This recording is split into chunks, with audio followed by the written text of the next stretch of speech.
My name is William Ruto. There is a person who owns the land of Langata Road. Because the information we had was that trying to grab this land, Langata Primary School, was to create a parking lot for Weston Where Hotel. does that come from? Has the owner of the plot told you that he was selling it to Weston Hotel? It has been said that the owners of Weston Hotel, and your names have been mentioned again, Correct. grabbed this land as well. Precisely. So why hasn't whoever lay claim to this land, why haven't they gone to court?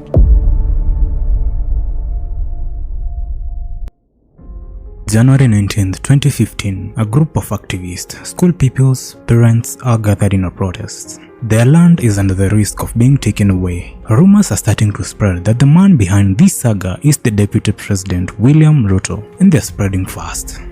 The disputed land is a 1.2-acre plot that has served as the school property for 4 decades since 1970. The land is being claimed by a private developer, Airport View Housing Limited, stating that the school had never produced any document showing that it owned the sweat property. But there is more to this story. Something does not add up. On 14th April 2016, a court case was filed, and on their defense, the developer stated they were duly allocated all that piece of land via a letter of allotment dated the 4th of October 1989 by the then Commissioner of Lands FWS Mwethokia. They had been allocated the land for a period of 99 years starting from October 1st, 1989. But wait, this piece of land is right next to Weston Hotel, which belongs to none other than William Ruto, separated by only a single wall. Could Ruto be the mastermind behind this scheme? The tension around the case started rising fast, and the public was starting to demand for action from the main government. It wasn't long before the President of Kenya, Uhuru Kenyatta, stepped in. Furious, he called for the immediate action, demanding that the National Land Commission investigate this issue. Since December of last year, why did they not take the necessary action? And this is something that they must account more than even the police officers. They are the ones who should have taken the necessary action to come and tell us yesterday that the school belongs to the land. But the pressure did not stop there. The then Minister of Lands, Charity Ngilu, was forced into a corner. My colleague, Honorable Ngilu, and the chairman of the Land Commission to ensure that they tell Kenyans by today or by tomorrow who are the grabbers, not the owners. You know the owners are the school. Her team, in collaboration with the Lands Commission, finally gave a statement affirming the school as the legal owners of the land. She went even deeper and mentioned the purported land grabbers as the 4 directors of Airport View Housing Limited. Madip Singh Amrit, he's a director. Number 2, Majid Singh Amrit, director, and he has the same box number. The 4th director is Kamau Prakash Amrit, and he's also a director, same box number, and he has 1,000 shares. But Ngilu stayed quiet on one crucial detail: Ruto's connection to the case. At this point, William Ruto was the deputy president, and while addressing another land scandal, Ngilu came clean that she intentionally avoided mentioning his name to protect the interest of the government at the time. The biggest land grabber in this country, if not in the world, and that is Ruto himself. I was the Minister of Land, and the worst that I saw Ruto trying to do was to grab the piece of land that belonged to Langata Primary School next to his Weston Hotel. Poor children's land that he himself thought it wise to grab it. But then came Boniface Mwangi, a fearless activist who didn't hesitate to point fingers directly at William Ruto. The police on Monday were acting on the behest of a very powerful person who the president himself is afraid to name. You know why? It's his deputy. At the time, this was a dangerous move. Ruto was the second most powerful man in Kenya. Despite the risk, Mwangi's claim brought even more public attention to the issue. This attention, together with the statement from Ngilu, would lead to the intervention of the National Land Commission. The chairman at the time, Muhammad Swazuri, in the favor of the school, ordered the developers to demolish the perimeter wall that they had already built around this land. The situation escalated further when angry protesters, including students, took matters into their own hands, bringing the wall down themselves. Unfortunately for them, this would lead to the intervention of anti-protest police officers who would use tear gas to violently disperse the crowd. This included the young pupils who were present at the ground. It led to injuries of at least 5 students, and certainly the rest were left traumatized.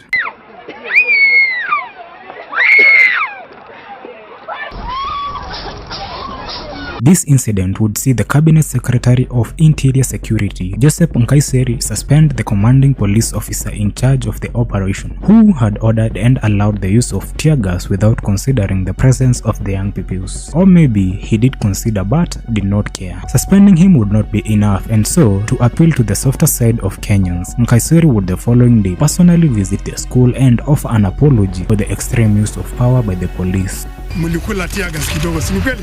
So I have come to apologize, kusema hiyo haikuwa mzuri, hatua imechukuliwa na itafanyika tena. As of today, the Nairobi County government erected a new wall and labeled it as a property of the school. The last statement that came from the then governor of Nairobi, Evans Kidero, stated that the title deed for the land was still under the hands of the grabbers. The developers still hold that they are the rightful owners of the land for a period not less than 99 years. The question remains, is William Ruto behind this particular saga? The land in dispute is a 100 acres farm located in Turbo West, Uasin Gishu County. During the first ever multi-party election in Kenya in 1992, the violence that followed would see Muteshi displaced from his land by gang members. But this was just the tip of the iceberg. In 2007, history would repeat itself again, and during the 2007 post-election violence, Muteshi would be displaced again, and fearing for his life, he fled his home and went on to live as an internally displaced person. Upon conducting his own secret investigation, on May 2010, Muteshi came to know that the people on the farm were workers of William Ruto. It wasn't until 6 months later, on 19th October 2010, that he would formally charge William Ruto. On December 6th the same year, William Ruto filed for a defense and the game was on. This was a particularly hard case for Muteshi, as he was against 5 high-ranked defendants including William Ruto, the Commissioner of Lands, the Attorney General, and Dorothy Jemtai, from whom Ruto had purchased the land. To ascertain how Muteshi had come to own this land, he gave a statement saying that he received this parcel back in 1968 from a white settler identified as Mr. Edmund. Muteshi says he bought the land from a white settler, Mr. Edmund, in 1968 and was issued with a title deed in 1989 with the approval of the then Minister of Land, Jackson Angaini. The land was in his possession for 42 years before the grab attempt. On Ruto's defense, his lawyer, Katwa Kigeni, argued that the land had been legally acquired from one Dorothy Jemtai Yatar, and the siting done by a licensed land surveyor, Patrick Opio and Associates. It is worth noting that efficiently, Jemutai's husband, Mr. David Kiptogen, was a land officer, and all the individuals that were involved in the sale of this land to William Ruto were employees of the Ministry of Lands in 2008, which was around the time that Muteshi would lose his land. It was further alleged that there was a possibility that Mr. Kiptogen had used his wife's name, Dorothy Jemtai, in multiple land transactions.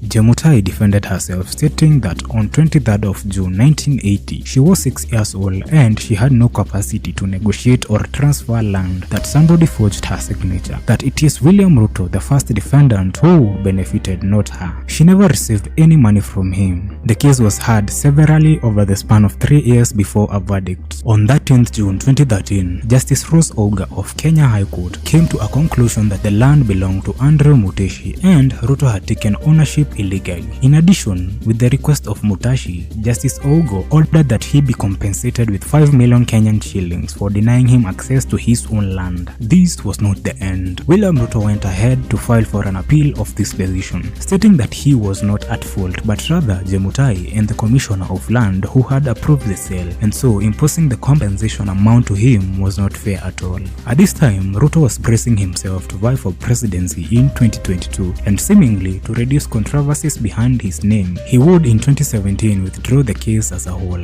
He further confirmed to have paid the amount in full on the presidential debate. We need to discuss the Muteshi land. You've talked about the 100 acres. What the court ordered me to do was to pay for the 3 years I had occupied the land, and they calculated and said the income from this land would be approximately 5 million shillings, and that's what I paid. This cemented the verdict of Justice Ogo, giving Muteshi full ownership and rights of the land. Muteshi passed on at the age of 86 years on 27 October 2020. The land in question is the 2,500 acres parcel in Mata Ward along Kosi Jipe Road. William Ruto acquired this land when he was serving as the Minister of Agriculture during the late former President Mwai Kibaki's regime. According to his statement, he was gifted this land by Basil Criticus, the then member of parliament of the area. Huyu mjumbe wenu wa zamani Basil Criticus kanikatia kashamba yake kadogo pale. This was after William Ruto helped Criticus pay off a loan burden owed to the Agricultural Finance Corporation. Aliniambia nimlipie deni alikuwa naye kule AFC. It is worth noting that the AFC was under Ruto's docket as the Minister of Agriculture at the time. When asked, Basil Criticus confirmed Ruto's statement as true. However, upon being requested to expound further on this matter, he brushed it off, calling it a secret and he could not tell anyone. At one point, William Ruto was so eager to explain how he acquired the land before being cut off aggressively. Mr. Deputy President, my question was, Taveta land issue. There was that, there's a Taveta, there's Western Hotel, there's Translara. As a person, yes. Which begs the question, could there be some degree of truthfulness in his statement? Notably, by the year 2012, Kenya was already under a new constitution, and according to the Leadership and Integrity Act, any gift or donation given to a state officer on a public or official occasion is considered a gift or donation to the republic and must be delivered to the state unless exempted under an act of parliament. In our case, if Ruto was right and the land was a gift, it was by law supposed to be handed to the government, as there is no proof of any approved act of parliament. The land would later bring up social issues where the Member of Parliament of Suna East constituency, Junet Mohammed, would through a letter address the Ethics and Anti-Corruption Commission. He complained that this particular land was blocking off a key water canal that led to the decreased water levels of Lake Jibe. Ruto was conducting water-intensive activities like raising crocodiles, livestock farming, and irrigation through a South African company. In addition, there were accidents being reported around this parcel of land, one in particular leading to a fatality. Mimi nina uchungu sana sababu huyo tu ndio mtoto nilikuwa niko naye. The only legal action available in the public domain is that of Taita Taveta County government seeking a court order to access the farm and address the water diversion issue. As of now, the land remains under the ownership of William Ruto, and the controversies around the waterways have also not been completely solved. The 1,600-acre land in question is located on the outskirts of Nairobi. The plot was originally intended for expanding the Nairobi sewer system. The land was being claimed by Renton Company Limited, which is linked to William Ruto. Renton Company asserted that it had legally acquired the land and had plans underway for its development. However, the government under the previous administration of President Uhuru Kenyatta disputed this claim. In a dramatic turn of events, in May 2020, the government repossessed the land after confirming that it had indeed been grabbed. The Ministry of Water and Sanitation stated that the land was crucial for the expansion of the Dandora Estate Sewerage Treatment Plant, which serves over 5 million residents of Nairobi. The Ruai land case took on additional significance due to its timing and the political context, because the repossession occurred during a period of heightened political tension between William Ruto and the then President Uhuru Kenyatta. In January 2023, after Ruto had assumed the presidency, the Environment and Land Court ruled against Renton Limited. The court under Justice Samson Okongo declared that the company had acquired the land illegally and that it rightfully belonged to the Nairobi City Water and Sewerage Company.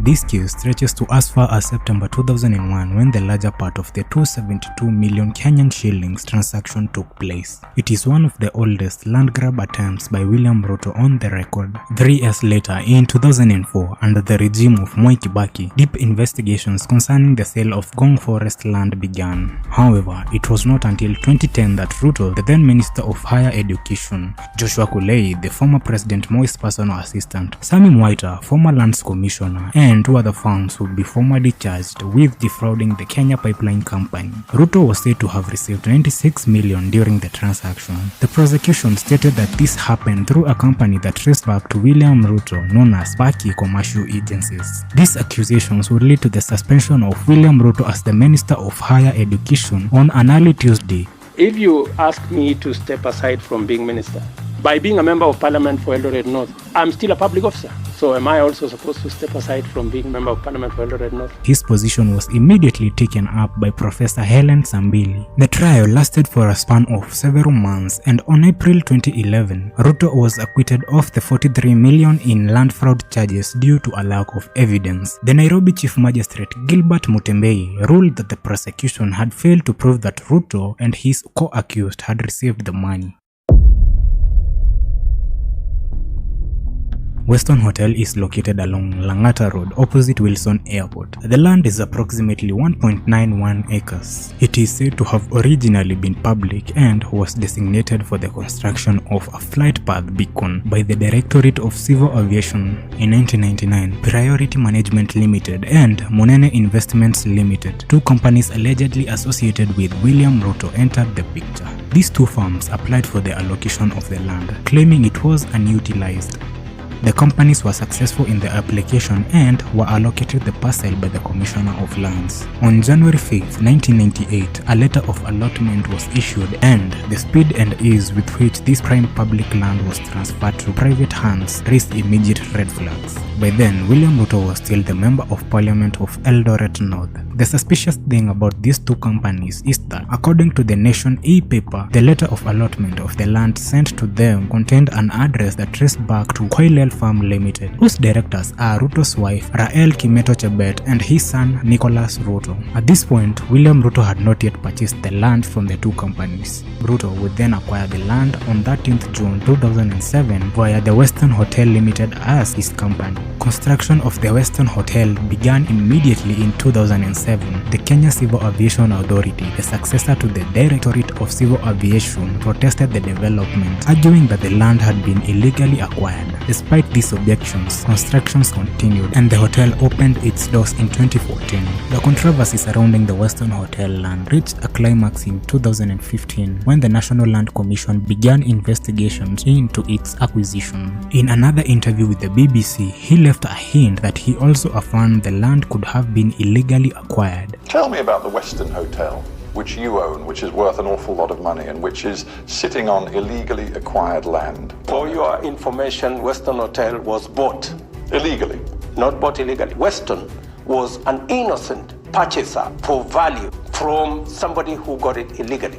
And reparations have been made constitutionally to restore that land to Kenya Civil Aviation Authority. This admission, far from quieting the controversy, only fueled the public outrage. The KCAA, determined to reclaim what it viewed as public property, filed a case with the National Land Commissions in 2018. In a surprising turn of events, the commission recommended that the KCAA be compensated at the current market value of the land. This judgment was done by the then National Land Commission Vice Chairperson, Ms. Abigail Mbagaya. At the current open market value, to enable Kenya Civil Aviation Authority buy a land of similar size and value, Western must restitute. If he wants, he can go after the people who sold him. This decision was, however, met with widespread criticism. Many people saw it as a slap on the wrist for what they perceived as a clear case of land grabbing.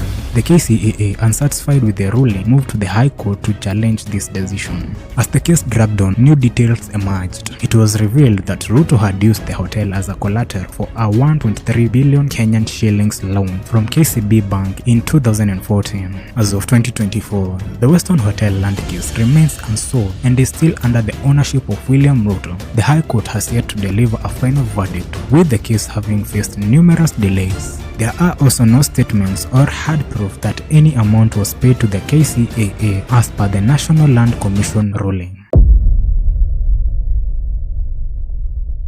The story of Possession Away is one without a lot of information on the public domain, but one that sparks quite an interest. The parcel in question is a strip of land that connects Kenyatta Avenue to one end of State House Road. Ruto is said to have grabbed this land during the reign of the late former President Daniel Moi. It is said that he already had the title deed for this land, with which he had taken a loan from the Kenya Commercial Bank. Of course, the security was this parcel of land. From Serena to State House. He got a title deed, went to KCB and he borrowed some money against it. Ruto alikuwa ashachukua 100 million kwa hiyo title. The land was reclaimed in 2003 after the former President Mwai Kibaki took over leadership. Kibaki immediately brought a strict policy against any form of corruption, and out of sheer terror, William Ruto began finding a way to give back the land to the state. According to Mother Karua, he did this by paying back the money owed to KCB Bank in batches, and eventually the land would indeed be returned to the government. Ikaanaunsiwa zero tolerance to corruption na ikasemekana watu watafuatiliwa. Alienda akalipa procession away ikarudi na title ikarudi.